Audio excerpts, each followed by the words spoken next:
find is that sometimes people want simpler answers and easier steps to take them. So of course that's not very doable because this is a big idea. But so anyways, I don't know what exactly my question is, other than how do you go from these big ideas into the operational kind of, oh, wait a minute, I wanted to know how to teach my students Zoom and try to balance those needs of practitioners with those needs to push us beyond what we're comfortable doing, those discrete skills.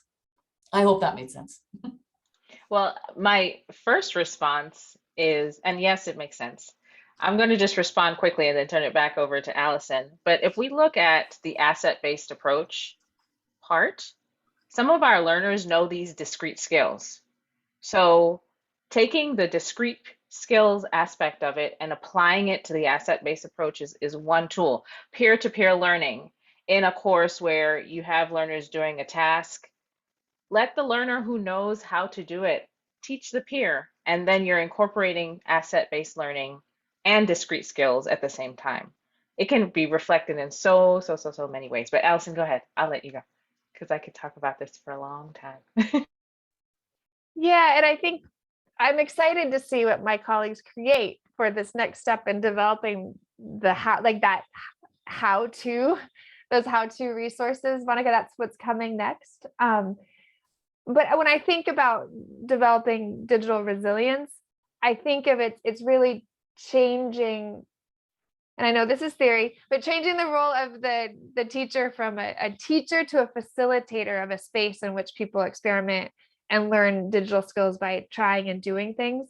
But I think there are some like clear things we understand, like if we want to start with discrete skills, like how to use Zoom, right? Like, let's make sure to then put students, that next step challenge the next time of saying, okay, let's all try a different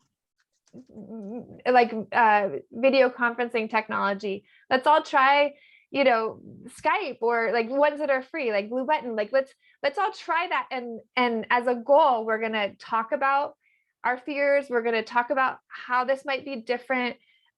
What are the transferable skills that we might expect to have in a new video conference platform? Like there's probably, what are the things we expect to see, maybe like a mute button and a turn on and off your video, or do you think there'll be a chat? But it's walking students through these processes of okay, what are the questions you can ask when you're then encountering a new technology? And then there's going to be times where we as a group all try different things, what worked, what didn't. I hope that's helpful. But like having routines, but then pushing beyond them. Anson.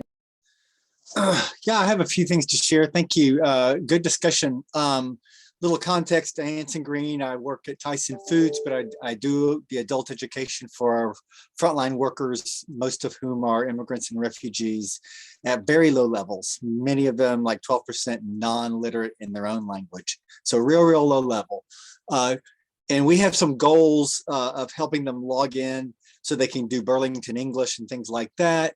We have a big goal because we want to do away with paper pay slips, but no one is logging into our online HR system to pull their pay stub because it's a pretty complicated login process, standard to us, complicated to them.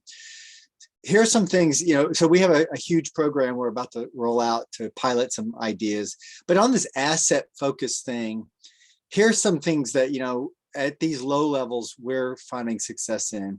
One, and there was a question in my chat right before we logged out about like the native language use of our team members in social media and stuff. So when we talk to them, they say, I don't know anything about computers. I don't know anything about what you're talking about. But then they go into their Facebook in Vietnamese, and they're very active. So I think there's something, and we just did a pilot in Houston where we did a bilingual class of levels 1 through 3, mainly 2s, students in English, and got them to log into our system and apply for jobs and pull a pay stub in 8 weeks. So they learned all these, they never had touched PCs before, anything like that. So we know it can happen, but a lot of that was because it was bilingual. Spanish and English. So this bilingual piece, this native language piece, I think is real important.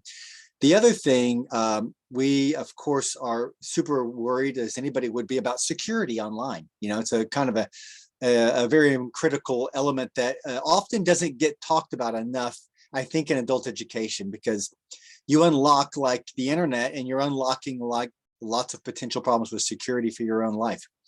So we went to, you know, we in our curriculum, we start the security chapter because we find in a lot of our cultures that are in our plants, the ideas of security aren't the same as they are for us, meaning they're just not bombarded every day by cyber hacks and stuff like that on the news. You know, we're saturated with this. We've grown up with security. Their ideas of security are sometimes quite a bit different.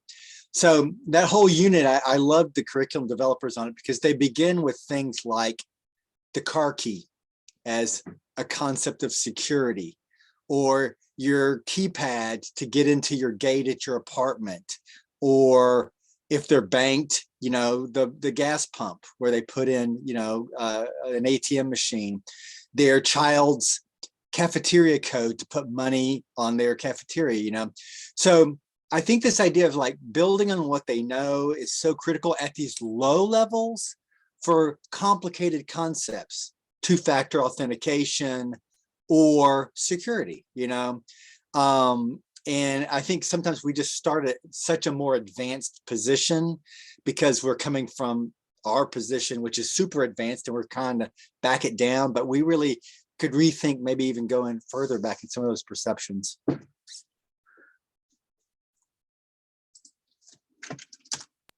And that's really kind of a routine of introducing a new technology, sort of technology or strategy. It's asking first, like, and becoming first from where might similar concepts exist in their day-to-day practice already.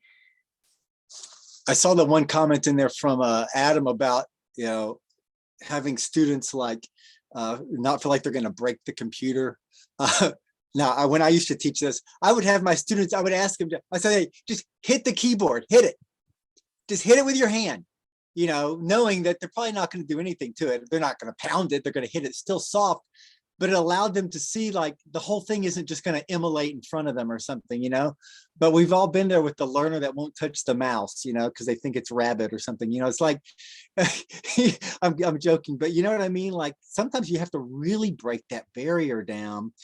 And that's part of the security thing too, because you can scare people away from technology by introducing security by talking about like getting hacked or getting their email hacked or things like that. You know, some people will say like, I just don't even want to get involved if that's a threat to me, or if you know, we find these situations where people share cell phones in their family, and we really want to teach them that like, if you share your cell phone amongst family members and you're logged into your HR account, they can all see how much money you make or whatever, and maybe you don't want that, you know. So I think we can also scare people away with some of those approaches, but it's something you definitely have to take seriously and talk about.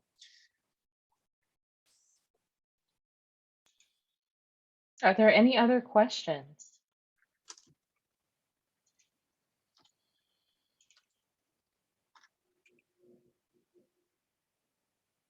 What are ways that others are doing this, and especially with strategies that aren't too intimidating to learners? Or, and when I think doing this, I mean, you know, whether it's asset-based instruction, whether it's kind of focusing more on getting learners to practice outside of class, whether it's contextualization. We'd love to hear your examples as well. Adam, I know you're right out in the field. I'd love for you to share what you see working. You've shared some things. I've got one more if anybody wants to. Yeah, let Anson go first and then I'll think about it for a second. Okay. Well, like here's another example of like getting used to things in a very non-threatening way. So in our curriculum for basic digital literacy, they don't touch a computer till level 6. And the first 3 units are on learning the alphabet, uppercase, lowercase, which is interesting because if they know cell phones, the keyboards are in lowercase, but on a computer, the keyboard's in uppercase. So you have to immediately, like, you can't assume there's transferability there.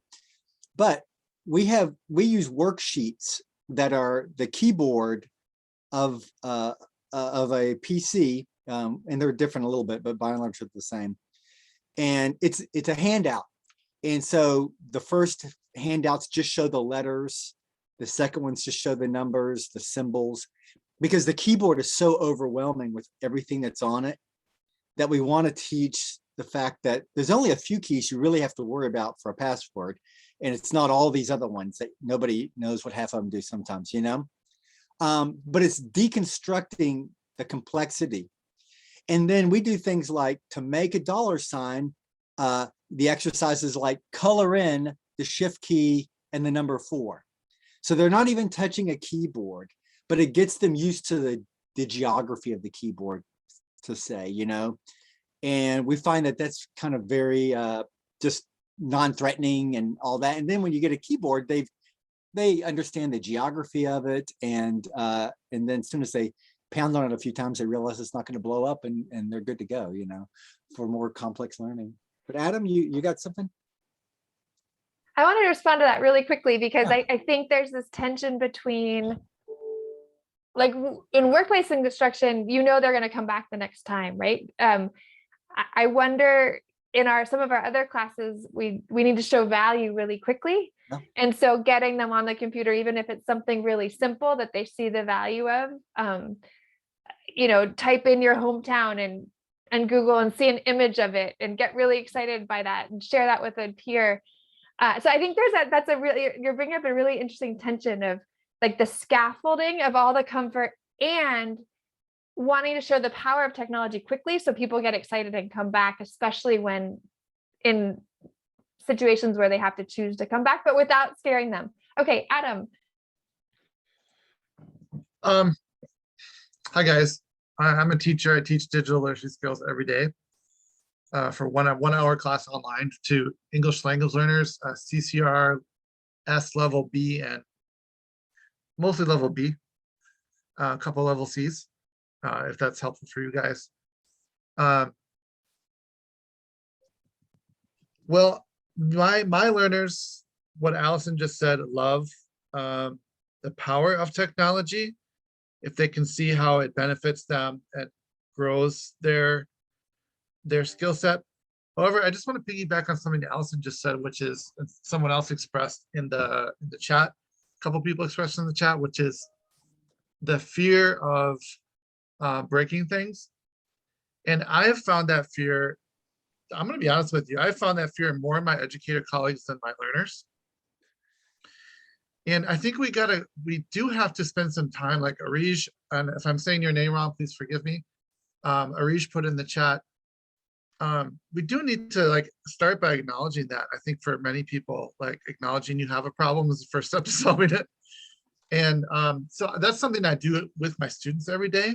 But I wonder if we need to be doing that more with some of our colleagues. Obviously, we're here, so maybe we don't need to do it as much, but I feel like we just need to say things out loud like technology has been here for 50 years. It's not going away. It's never going away. It's never going to stay static. It's always going to be changing. So we all have to be lifelong learners. We all have to embrace and engage with technology and be constantly working on our own digital literacy skills if we even think we're going to have a chance to pass any of that along in a meaningful way to our learners. Maybe my digital literacy skill set is here and my learners are here. Doesn't matter what the gap is, right? If you're gonna be an instructor in the 21st century, you got to start with your own learning. And I know I'm preaching to the choir here, but us as influencers being here in this room today, being people in leadership, I think we need to like almost have some therapy around this idea of like defeating the thoughts here and embracing like whatever the anxieties are, naming them, saying them out loud, and then supporting each other. And that's exactly what the EdTech Center is trying to do. And most of us here who are involved in PD are always trying to do. Let's say, I think maybe one strategy could be to start to name those things out loud and getting a switch here. But anyway, as far as my students, teaching them something they can take away every day is a goal of mine. Even if it's something small, like Allison just said, just being able to, learn how to schedule an email. That was a game changer when I learned that a year ago. I didn't even know you could do that, okay? And I've been teaching digital literacy skills. I didn't know you could schedule emails in Gmail. Are you kidding me? Yeah, I didn't know that. So just little things like this, discrete things that can give them something they can take away because my class is so short. And then obviously this idea of transferring them to other technologies is huge, and it's something I'm not doing enough of. So thank you. I'm happy to be a part of this conversation. And I feel like I've taken up too much time. Thanks. I just want to acknowledge what Monica just put in the chat. I think it's a perfect summary. Digital skills and resilience involves a mind shift. And Monica, I don't really want to read your chat if you're okay coming off mute, but I think you just summarized it perfectly. And it reflects when I was working in a state office, what we were trying to do, shift mindsets away from only knowing how to type, but it's broader, it's bigger, and it's about mindset. So Monica, do you mind unmuting and sharing a little bit of what you put in the chat? Oh, sure. Thanks, Jamie. Yeah, so I put in this conversation and presentation today is really helping me get a big picture view to share with practitioners. And I'll just add an aside that's my role right now, is to work with a province-wide group of foundational learning practitioners and help share strategies. And that's a really daunting task because people want those little things that fix their particular needs at that time. But really what we need is that big picture framework, I think, to help understand it, contextualize it, and then be able to dig into those little things. So that's my side. So I said here in the comment, a framework to start to think about how it involves that mind shift, right? And it recognizes all those things that you said in those 6 main instructional strategies. Hopefully that helps. Thanks very much. Right. Because if you address the desire of meeting a small skill, what happens when Word no longer is being used, but instead they have Google? That's like the most basic example, but thinking bigger, right? And making sure that they're equipped for other circumstances and not at a loss and at a wall when new circumstances come. Monica, Exactly. we might need to ask your permission to use your quote. I'm just saying. Oh. You're totally welcome to use my quote. Thank you very much. That's an honor.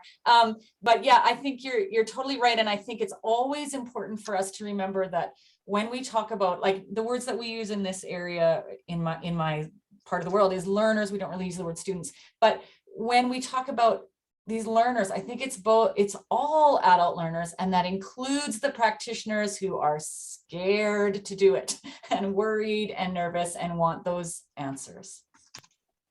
Yes, and yes. Especially, and it's not to condemn instructors, or right, it's not the purpose. The purpose is, okay, you have to equip our students, they're adult learners, and you're an adult learner yourself. How can you equip the students if you don't know the skills? So you're 100% right that the adult learner is not just the student, but it's all of us, including those of us who aren't in a classroom. We're all adult learners. So really great point. Thank you. Thanks.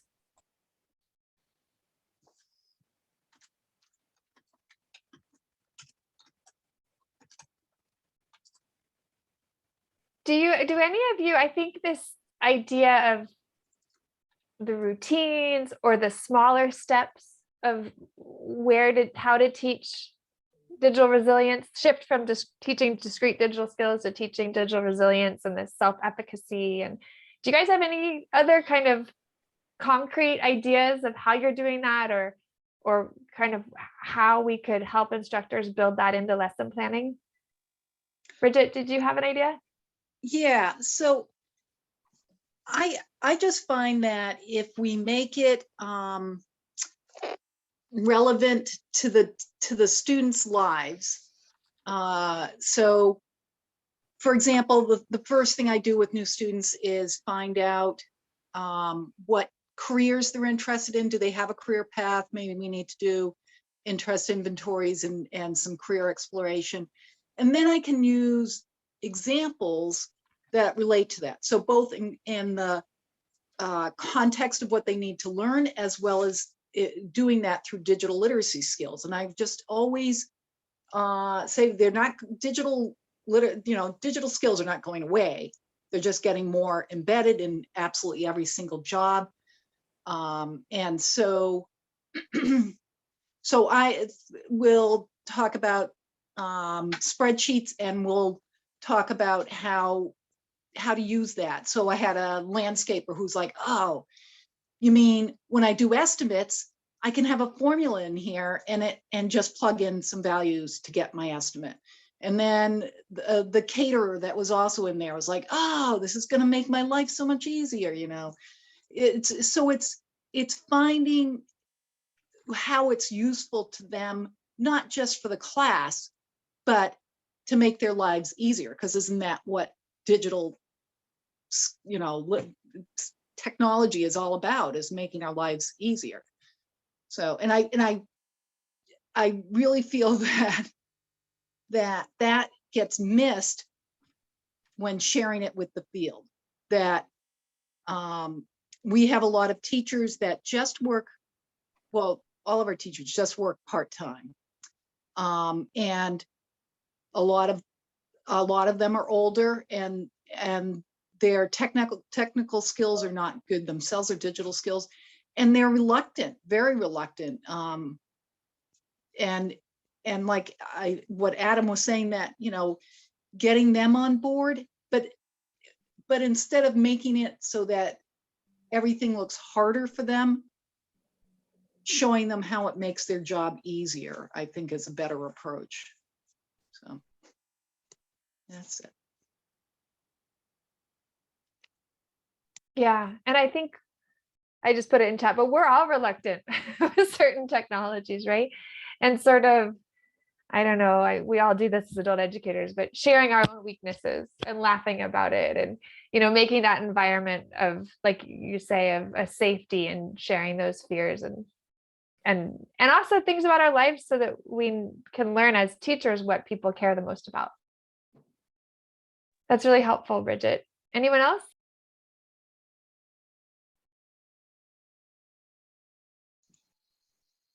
Well, Allison, Jose. oh, great. Yeah. Great. Yes. Jose, did you do you have a question? Oh, there we go. I think we can't hear you, but if you want to put it in chat, I'll read it out for you.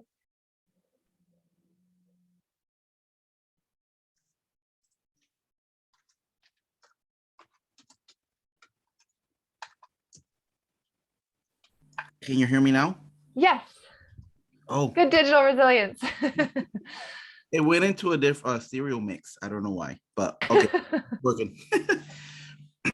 So first of all, this is a great presentation, and it really sums up what happened for the last 2 years with my experience in adult education. And I'm going really basic on this one, but the biggest challenge was to have students and teachers all move into one platform where they could communicate. And we went into Google and used Google Classroom. So it was a big thing because we didn't have accounts at the time, like with the educational piece. So we had to kind of scaffold getting teachers to first post resources, communicate to students. So we kind of had to prioritize what we wanted to focus first. And one of the things that we had students do to get used to was either use their phones, their preferred device, right? And then reply to announcements. Something as simple as, oh, thank you, I received it. Just to kind of start that with smarter things. And that was something, the teachers had to post something for students, and the students will have to reply. Either they had a question or something, but it kept them practicing it and losing that, being more confident with the technology. So when it was time for them to do bigger things or work on a Google Doc, then it was something that, they had a little bit more practice with, going from this page to this page and things like that. I just wanted to share that. Helping build their confidence step by step. It's so important. So want to make room for any additional questions before we close out this breakout room? This is really great conversation. And we hope that you'll engage in other items and resources that come from the Draw project, because this is just the beginning of what we found. And Alice and I think it's so rich what we've found out from the field. And so we hope that you'll stay engaged with the Draw project, and you'll find in the slides the project page. But before we close this session out, any other questions or comments?